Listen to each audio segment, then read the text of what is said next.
Okay, welcome back. Just wanted to show this figure here today. Got this in the post, and just wanted to show it. As you can see, it's got some wear and tear, some shrinkage of the flock around the hairline.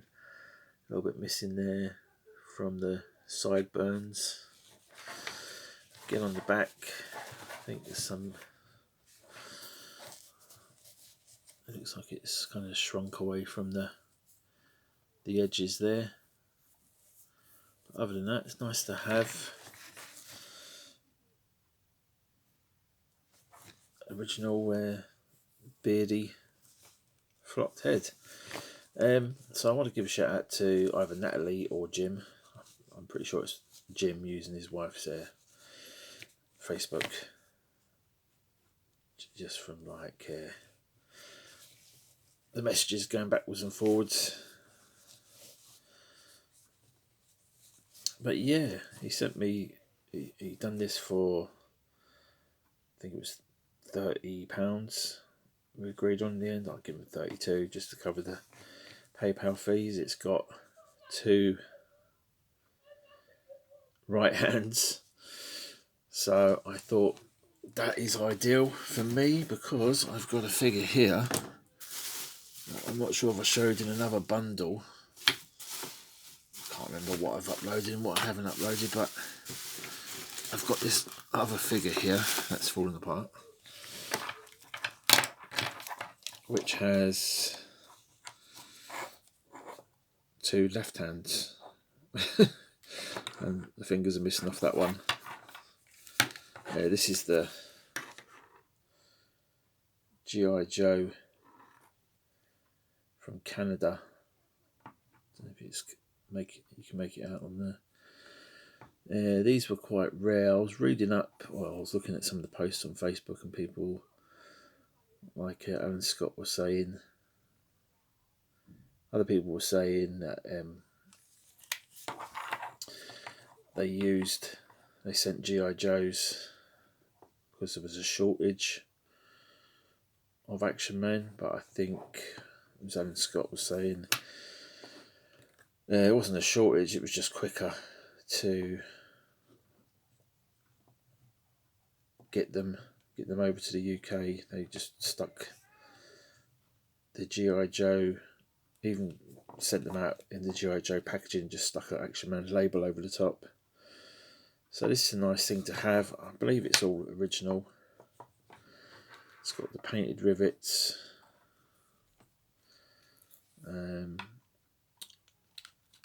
I just believe this hand is not.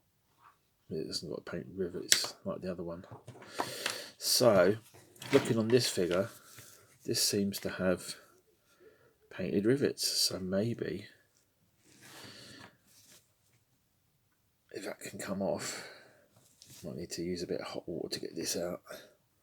Right, got it. Maybe we can swap these out. Another tip somebody on the Action Man groups was saying was to fix these split joints like this. Some people use super glue or two-part epoxy welding, but another tip that somebody recommended for a seamless joint is basically take that peg out of there and get a soldering iron and stick it in the joint in here and sort of fuse weld it from inside, and that way you get a seamless joint.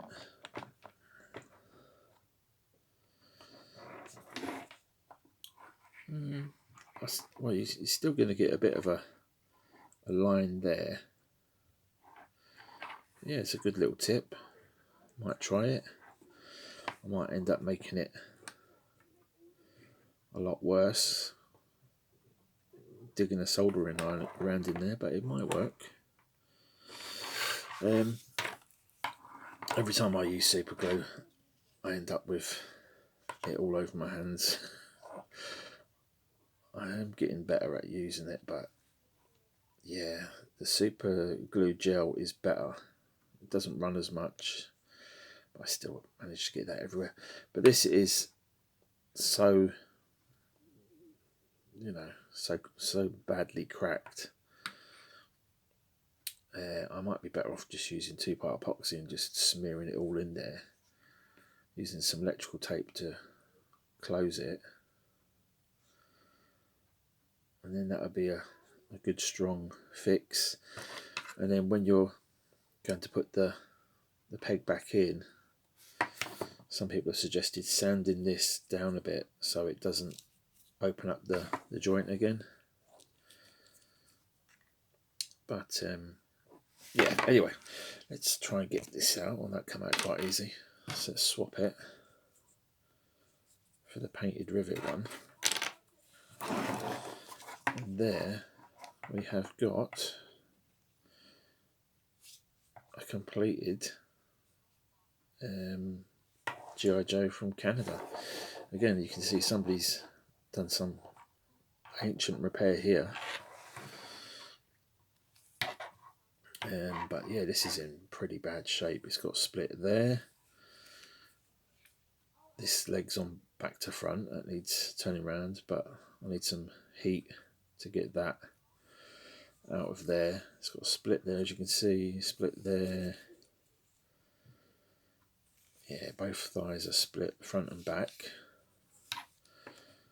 The biceps are split there. Obviously that one there. It's got a split down this forearm. It's got missing fingers, and I think both elbow joints are split as well. You can see that needs re-gluing back into place. So there's a fair bit of work there. So once that's all repaired and my hands are completely covered in super glue, I don't know what I'll do for this guy. I'll probably leave that hand as it is.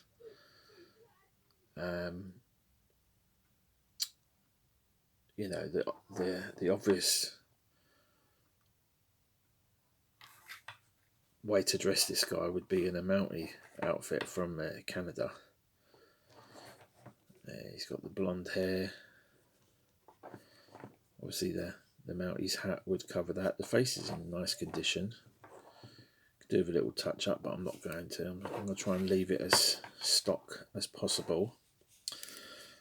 Sort the joints out, sort out that leg so it's facing the right way. It's obviously back to front. And his knee shouldn't extend that much. So obviously that's back to front. But yeah, really happy to get that one sorted out at some point. And this guy that I got from Natalie and Jim has now got, so let's get it, make sure it's in the right way. He's now got, there we go. He's got his hard hands left and right, so that's really nice. It was advertised as just a naked figure, so they threw in the boots, the trousers and this jacket. Now to me, I'm not sure what this jacket is. If anybody knows, let me know. To me, I'd say on the initial first view, I'd say that's Russian maybe. It does look like it's Action Man. I haven't taken it off the body yet, but yeah, it's got the label, so it is genuine. It's obviously, you can see the difference in colour from the inside to the outside. It's quite well faded, but I don't mind stuff like that. I don't collect pristine figures. I like fixing them.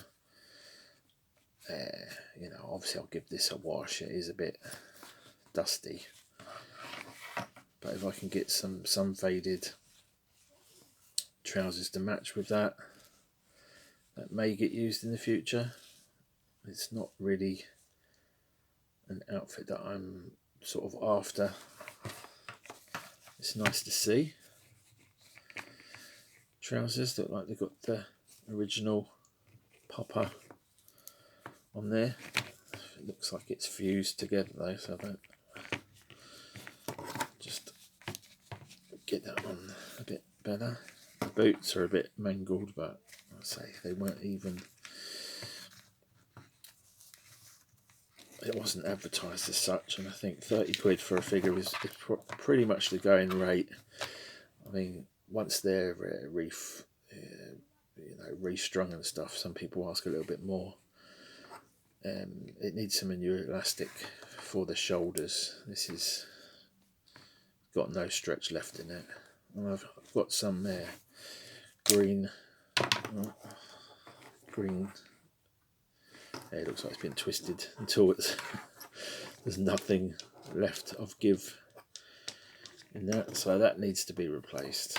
But the legs, you know, they're a little bit loose, but nothing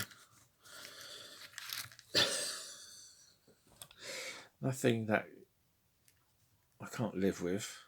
It does stand, so it's a nice figure. Just needs a bit of elastic for going across the shoulders. That's a quick 10-minute fix. I might come back and dress this with the outfit that I got from, I was going to say this there, but it's not. The outfit from the other bargain that I showed anyway. Oh, I haven't showed it yet. Let me grab it. Yeah, this is the outfit. I did show it in another video, but I've not made it public yet because it's not public. But I think I got this for 15 or 16 quid from I think it was a guy called Dave Jackson. Never dealt with him before, but I thought for that price I gotta take a chance on it, because I really like this tank commander jacket look. I've got other jackets, but I haven't got the one like this with the strap and the furry cuffs. So this figure I might dress in that outfit. He's already got the trousers and the boots, but for 15 quid this come with the brown boots, so that's really cool, and the helmet with the sticker. Just needs sticking down a bit, or wetting and sticking down, and the flare gun. So I don't know if it will, if you can hold it, these hard hands. Probably not. Hands are rubbish for holding weapons. That's why I like the gripping hands. But I'm sure I can get him posed up, or stick it in a. I don't think there's a holster for this flare gun, is there? Yeah, that'll do, won't it? That'll do for posing. So yeah, come back. I probably won't muck about with the flock, because I'll just turn him that way so you can't see the missing flock. I think he said he's got a bit of a hole in the nose. That's just really minuscule. You can't really notice that. I might try and clean that up a little bit. Or I might leave it, Sometimes these little imperfections are what make these things, give them a bit of character of their own, So there we've got original elastic. I've got some elastic somewhere. Somewhere. I'll dig out a bit of elastic and sort that out. That won't take long. Just clean up these metal bits with a bit of sandpaper or a file, and he'll be good to go. Like I said before, I'm not too fussy about having vintage stuff in pristine condition. I think each figure and you know, the outfits have their own story to tell. Should I give this a bit of a clean? It is a bit. I mean, there's a fair bit of dirt in that. I could.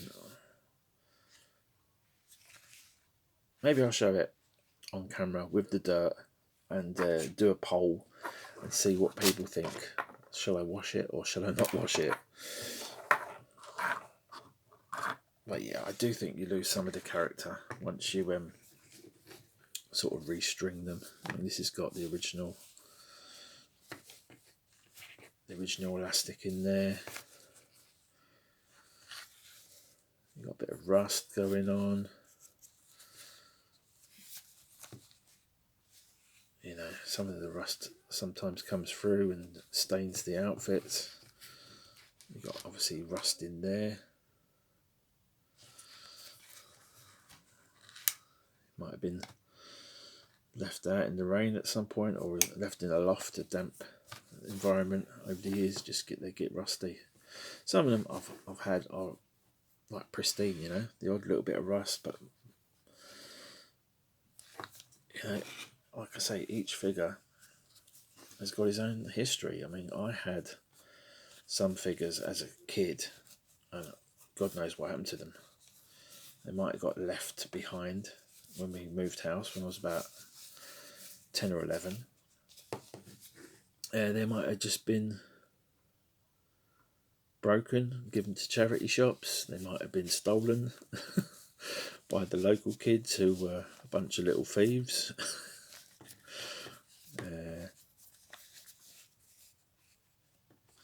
I don't know, but yeah, I think part of my collecting obsession is to do with sort of recreating and like childhood memories, good and bad. Obviously, you want to recreate the good ones. But yeah, there was a bit of childhood trauma in there as well. But mostly good memories, especially with Action Men. You know, had great times playing with these figures. And other kids' figures in the neighbourhood. Because, you know, I've seen some pictures on Facebook of people's collection from when they were kids. And they had, I saw a picture the other day, and he had like at least 20 Action Men, you know, and probably had vehicles and the rest of it. When I was a kid, I had one or two. The local kids had a lot more. They had the vehicles. I got the helicopter, the assault copter for one Christmas. I had the Space Ranger. And I think that's probably about it. I probably had knockoff Action Men. But yeah, I love these figures. I think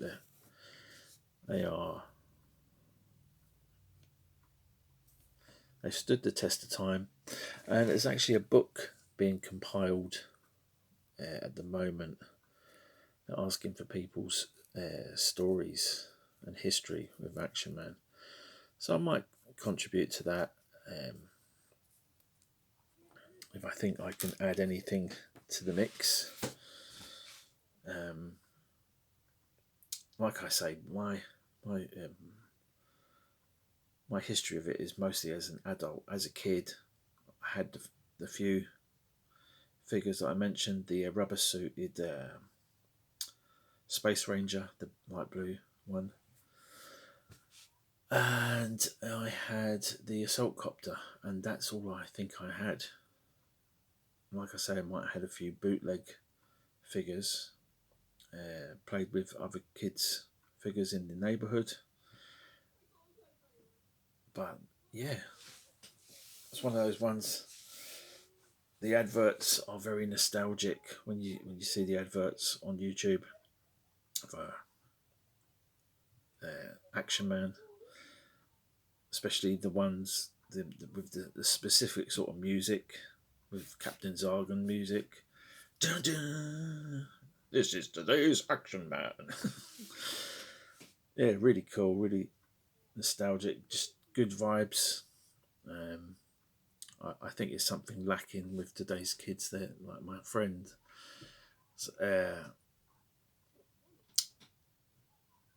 well, say my kids talking to his friends at the moment. I know people's kids are exactly the same, all online, all chatting, playing Roblox or all these fucking mental games.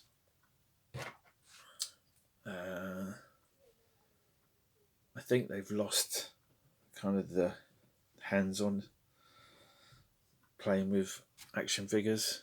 I tried to get my son sort of interested, but he's not. I mean, he'll play with the odd figure. I'll give it to him, and he'll play around with it for about 10 minutes, but then he goes back on his phone or goes back on his computer. And it's just more instant gratification, you know. With these sort of figures, it sort of builds imagination. You set up little dioramas, set up scenarios. The more you have, obviously, the more they can interact with each other. The flash is just gone because my battery power has dropped to 15%. So I'll stop rambling and I'll say thanks for watching. Come back for more nostalgia, more memories maybe, and we'll get this guy up and running. Thanks for watching. Take it easy.